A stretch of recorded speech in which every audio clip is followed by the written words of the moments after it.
into this program. I'm going to give you about 15 minutes max. So you know there's more to come and there's a lot better stuff.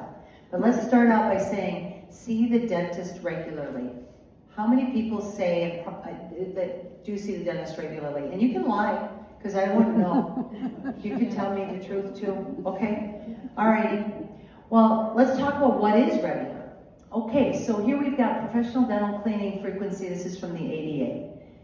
When you are 20 to 30, your mouth is balanced. It's at 7.2 pH. You don't really have much issue. The incidence of periodontal disease is low. You really don't need to go to the dentist more than one time a year, believe it or not. You can go more often, and it's probably great just because you catch things proactively. And our diet is getting worse, so we are seeing periodontal disease earlier and earlier. By the time you're 40, this is where you're solidly into 2 times a year. Reason being, the harmful bacteria overgrowth is starting to occur and due to stress, diet, and just generalized aging.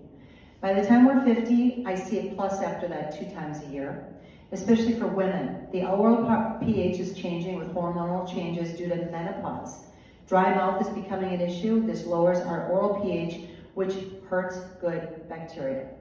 By the time we're in our 60s to 70s, we're at a solid 3 times a year. The oral pH of both male and female is now becoming increasingly acidic.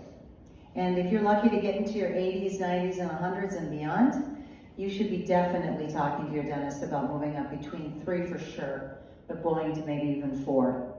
Our lifestyle is slowing, we've got less exercise, we're taking more naps, we have poor blood circulation.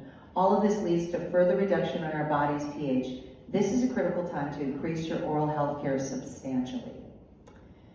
Alrighty, so a couple things that I'm going to start with. I'm going to talk to you about actual home care. This is what your dentist and your hygienist should be teaching you, but because you only have an hour for the appointment and they talk a lot, and it's not about you, it's about their weekend plans, you know. Unfortunately, we're not going to get to this stuff. So what we're going to do is we're going to cover it today. All right, start using a tongue scraper. I love my tongue scraper. I'm not going to marry it, but I love it. It's I have a plastic one. I have here one you guys can look at. It's actually copper. Copper, by the way, is antimicrobial, just saying. And what you do is you want to use, it needs to be clean. Stainless steel, flexible plastic, copper, those are the best. Scrape your tongue gently from back to front and to remove the debris and the bacteria in your tongue. Rinse the scraper after every pass, okay? Do scrape your tongue daily. Now this is the one that I think is really good. Before you even brush your teeth. This is the first thing you're gonna do. Follow with a regular oral hygiene, which is gonna be the brushing, then our flossing, then our gargling. I'm gonna cover all of those to maintain overall oral health. Do replace, replace the scrape. You know what, we're gonna put this one on pause. I'll put a pin in this because I've got a cool idea. But they do say replace it, and I think that was put in there by the people who make it. And do stay hydrated. Saliva helps keep your mouth at a basic level. Don't scrape too hard. We have a tendency to want to overdo everything, right? We're all type A whenever we don't want to be. So don't do that. And don't use your fingernails or some other rough, scratchy thing.